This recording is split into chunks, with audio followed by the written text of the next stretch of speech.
Hey everyone, Dan here. Before we get into it, if you enjoy these videos, please hit the like and subscribe button.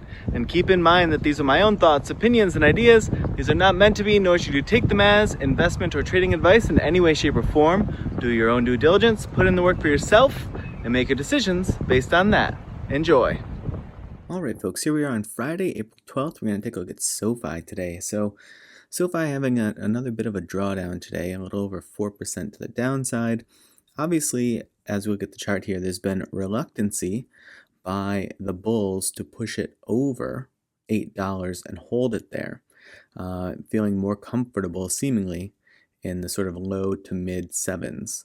At the same time, there has been sort of the willingness of bulls to step in right around 7, as we see here at 704.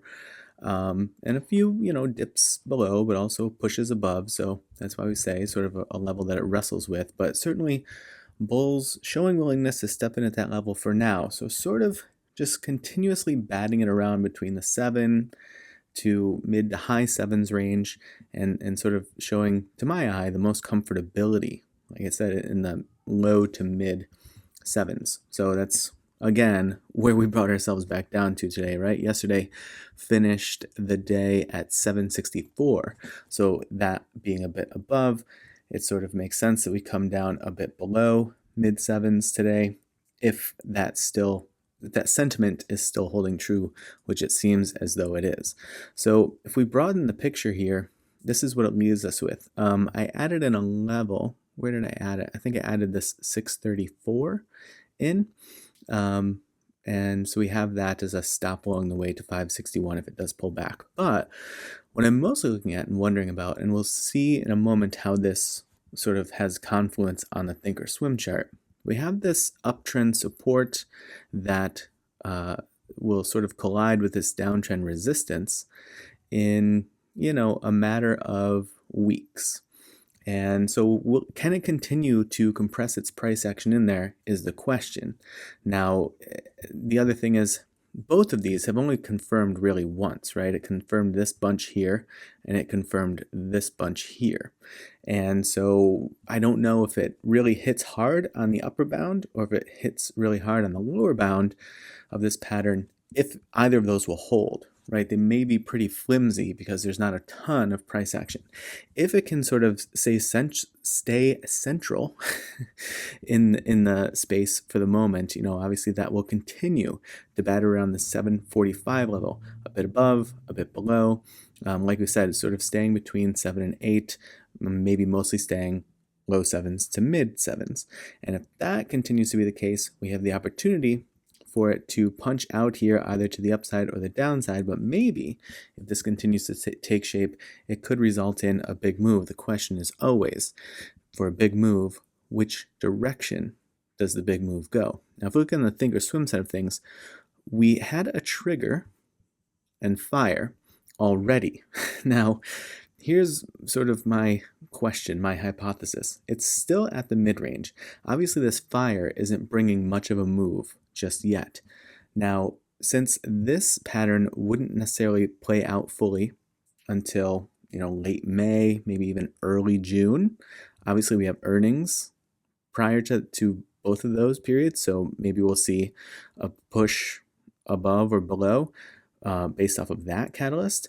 But if it does continue to take shape in here, do we continue to hold to the mid-range of the channel, right now situated at 751? And if we continue to pin to the mid-range of the channel, could we get a re-trigger and a refire? And that's a setup that we look for commonly.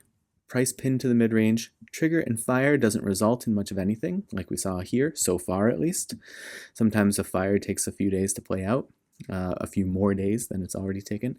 But if that does result in basically nothing, if it's a big sort of womp womp and it just continues to stay at the mid-range, then what we look for oftentimes is a re-trigger. So fresh red candles getting put in, and then the green candles, when they decide, they pop in the TTM squeeze indicator, and sometimes that's when we can see the really big moves on a re-trigger and a refire, especially if you've seen the price action able to hold to the mid-range of the channel for quite some time, and this would obviously give it that time. Even if it does just sort of get there by earnings, that still gives it a couple of weeks or more to sort of play out that retrigger and refire.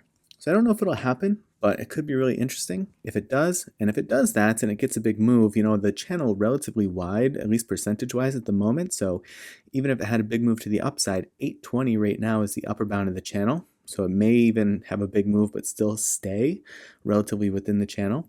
And to the downside, 682. So similarly there, if it draws down really hard, maybe it has the ability to stay within the channel, even though it's playing out a relatively big move.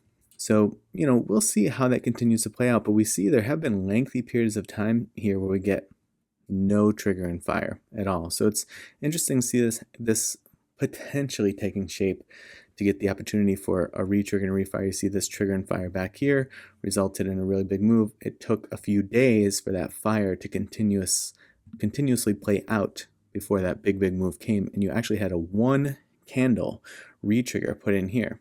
So trigger, fire, nothing really happening.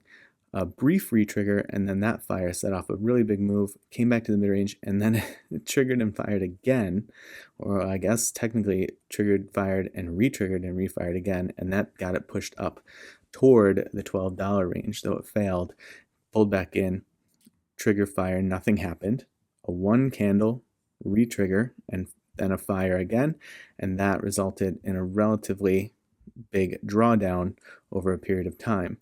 So it has happened before. There have also been periods where, trigger and fire didn't necessarily result in much of anything. Looks like we had a 1 candle trigger here and a fire. I guess maybe that's a move, sort of a big roller coaster move, a counter move, and then the actual move. But, if you played it off of just where it fired, this isn't as big of a move as we've seen in other places. So we'll see if this even takes shape or not, or if this trigger and fire is actually going to result in something, and it hasn't fully formed yet. It hasn't fully matured, if you will. And we do see the red wave cloud here sort of coming to a point. Now, does it give it the option for a VAMI up pattern? I don't know. So it was a pretty decent sized red candle today. So we'll see, how much that sort of like keeps bulls at bay or shies folks away for the time being or not. But it is still sort of like trying to hold candle bodies and wicks to the mid-range in most of the recent price action. So we'll see if any of this sort of plays out, or if not, how we can kind of rejigger things to correspond to or align with the more future or recent price action. All right, folks, obviously I'm having a hard time finding my words today, but I hope that you had a nice trading week and enjoy your weekend. And as always, I appreciate you watching, and I will see you in the next video.